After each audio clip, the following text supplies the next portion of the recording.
Good morning. Welcome to Friday, the last day of January. Yes. I've never wanted to see the back of a month so much. And there was a few last year that I was like, oh, thank God that's over. But this one, woo, I'm not.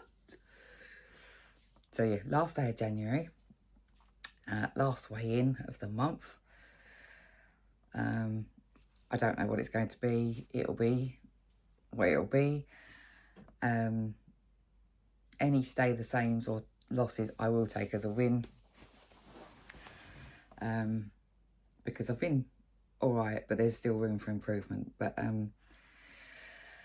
I'll come on to that later. But I just thought I'd give everyone an update because you have all been incredible, incredibly supportive, incredibly kind, and well, I've got to say, it's just been lovely during all the rubbish that's been going on. Seeing how kind people can be has been really nice. It's been quite a tonic. So I give you a bit of an update. For people that don't know, my partner ended up in hospital over Christmas with what myself and a few professionals were suggesting it was sepsis, stroke, meningitis. By the way, if you're not comfortable with hospital talk and things like that, skip on about 10 minutes because, you know, I know what it's like. Sometimes you just go, I've had enough of that. I don't need to hear other people, you know. So I completely understand. But I thought I'd, because I know a lot of people put trigger warnings, don't they, and stuff like that. But I just a little shout just to say, if you're not happy with hospital talk, please feel free to just bump on a little bit. Anyway, he was in hospital with God knows what, and it was scary. It was when he was in A&E, I won't lie, and I'm not trying to be melodramatic, but I did think we were going to lose him. He's a fit, at the time, 41-year-old.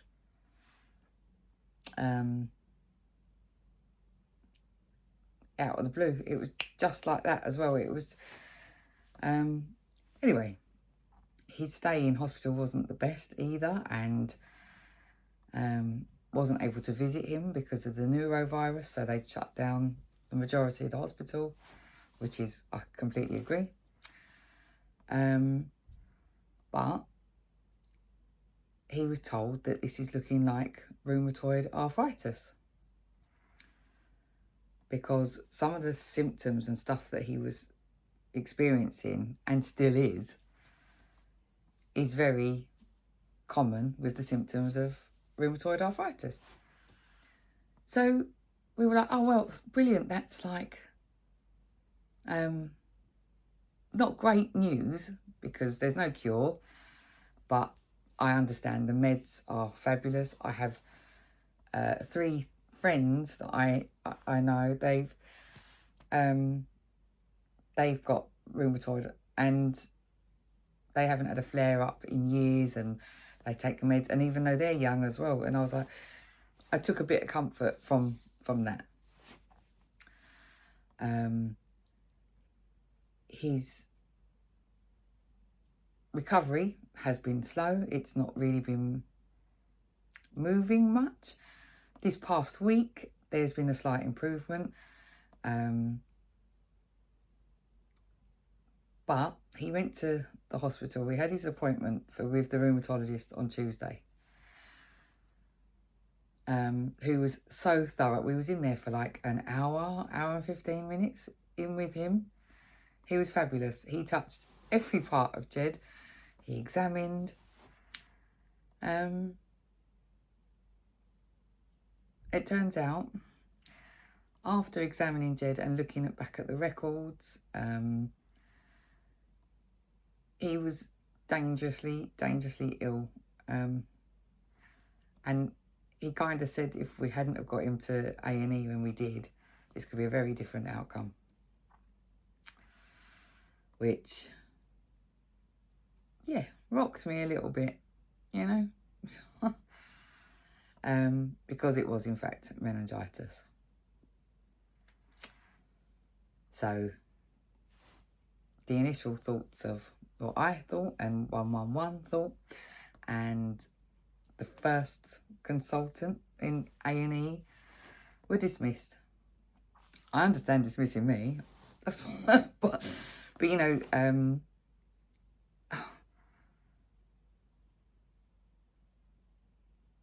I'm still shocked, and so many conflicting things as well. So while Jed was in his appointment on Tuesday, he said, "Oh, while you're here, can you do a urine sample?" So he did, and it came back clear. Fabulous. And I was like, "Oh, that's good then," because the last one came back clear as well. And he went, "No, it didn't." He said, "There was blood in the urine." Like, right, okay. They told Jed a very different story at the time. And with this, the symptoms, he said it's going to take time to recover. The only thing is, on Wednesday next week, he's got a CAT scan, CT scan, because he wants to scan him from right here to his pelvis, because he now wants to rule out lymphoma. He doesn't think he's got it, but it would explain some of the other things. And he just wants to just rule it out. But he said, I really don't think but I just want it to put a line under it to say no. And that's next week, and more bloods are being done. And we go back at the beginning of March to make sure everything is clear, and it is just that his body is fighting the fact that he had meningitis, and it's just left some nasty symptoms behind. It's left some nastiness. The fatigue is crippling him, which I can see, which is horrible. He can sometimes do a bit of work from home. He managed to go in yesterday, but I think he was back by 11 in the morning. He couldn't carry on. And his breathing is still not fabulous. But again, we'll find out more from the CT scan. And just do our best to get him stronger. Because it's been frightening. It's been scary watching the person that you love and care about go from, like I say, a fit, hardworking, healthy, happy 41-year-old to the very opposite of that. And so quickly. And again, I've said before, it does make you cherish your health a bit, you know, and try and do the best you can for your health.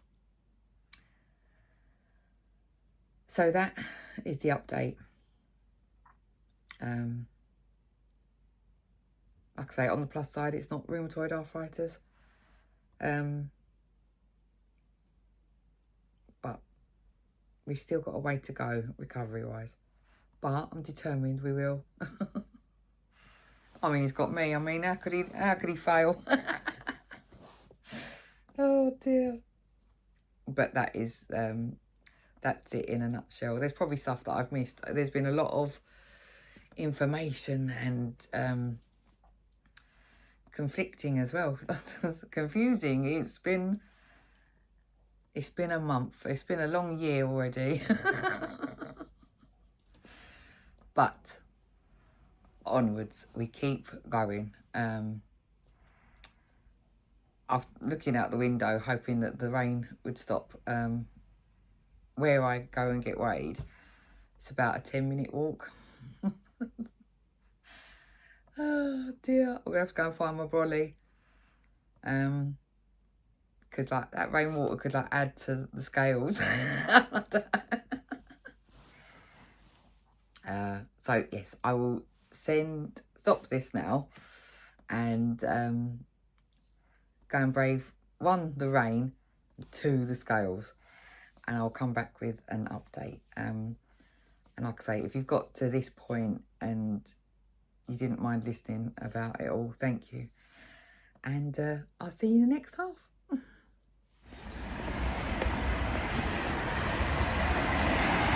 Couldn't find my umbrella.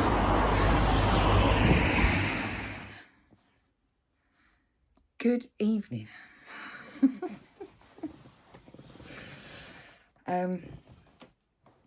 Oh, I written. Oh, it's just coming undone. I'm not sure about this dress actually. It sort of looks like a nightie, sort of like a, but it is a dress.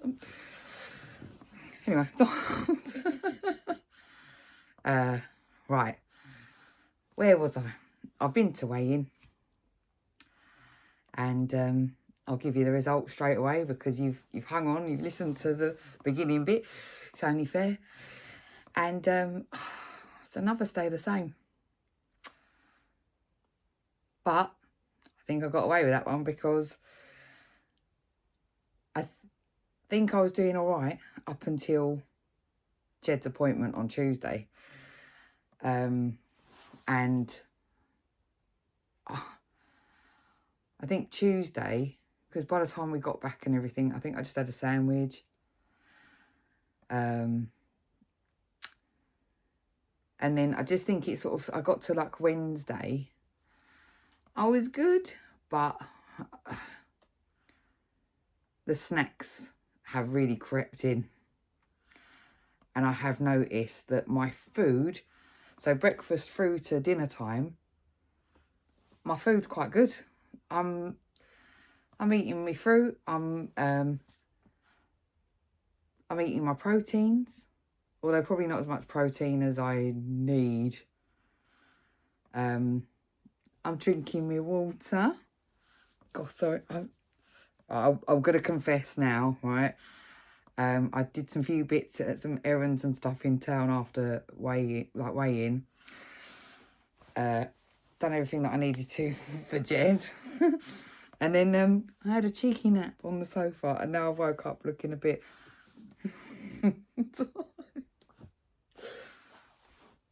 Anyway, yeah, I think I need to up my protein. So the snacks are a problem. Like I say, my food is fine. I need a bit more variety and protein. The exercise still isn't there because I'm doing stuff that I need to for the house and for Jed, but I'm not really... I get a walk in on a Monday morning with some of the ladies. It's not enough. I'm not being hard on myself. I think I'm now recognising I've got to dig a bit deeper. And yeah, keep going. I think I'll stay the same. I think I got away with it actually this week. Like I say, snacking is becoming a bit of a problem because once the day is done and I'm sat there at around, I don't know, 7, half 7, I'll make a drink and I'll go, oh, you know, it'll go really well with this. Bag of Quavers. And then I eat that, and then I instantly want something sweet after. So I'll have a bag of Ice Gems. And I'm not flicking the switch as much. I need to switch it off. So I think I need to recognise if snacking is becoming a bit of a problem. Sorry, there's a line going for it. It's annoying. I need to adjust what I'm snacking on. So I think I'm going to buy, well, I have got some. I bought them and I still haven't made them. You know, the sugar-free jelly crystals. I think I might just make up some jellies because they're quite a low-calorie volume food, aren't they? You get a lot for little. That may help me. And I haven't bought any snacky things while I was uptown. I'm hoping to leave it at that. I'm going to try and rely on some fruit and things like that. Boiled eggs in the fridge. Crab sticks. And not rely on the stuff that I have been snacking on. Because I'll do my day and then I go, yeah, I want this. And yet I'm pushing another 300 calories on top. And where I'm not exercising as much, it's not good. So that's my pledge this week. My water was my pledge sort of last week, which I am getting used to. I'm going to try, again, loads of people suggested some lovely things. And there's Steph mentioned these cold, like brew tea bag type things. So I might grab some of them on Monday. But no, I am pushing some fluid more. There is still room for improvement, but this is probably the most water I've ever had. Yeah, I had a peppermint tea as well. Look at me all proud of myself. I had a peppermint tea. So yes, I'm still going to carry on with that. And this week's challenge is I need to cut the crap, really. Cut the snacks out that I'm forcing in. Because they're not filling me up. I'm not even hungry. I'm just going, I fancy this. I fancy eating that. And that's what got me into this mess in the first place. Fancying stuff. So that's what I'm doing. That's what I'm going to try and achieve this week. So that I get a loss. I would like February to be so much better than January. I think a lot of people would, actually. I'm sorry for people who've got birthdays and anniversaries and stuff in January. But February tomorrow. So let's go. Right, I'll upload this now. And I thank you all again for just being fabulous and lovely and watching. Thank you. And I will see you at some point, hopefully with better foods, better, can't think of the word, variety, there you go. And yeah, let's hope for a loss next week. Some better losses in February would be grand. I'm happy. And it's Valentine's Day in 2 weeks. Yeah, I don't think we'll be doing anything, but we've got a taster day actually on that day in my group. Foods that you love. I did suggest bringing a Black Forest Gatto, but that got frowned upon. I love Black Forest Gatto, but no, it has to be in keeping with like slimming, low fat, low calorie, sin free, point free. So I'll come up with something, but I'll see you soon. Take care.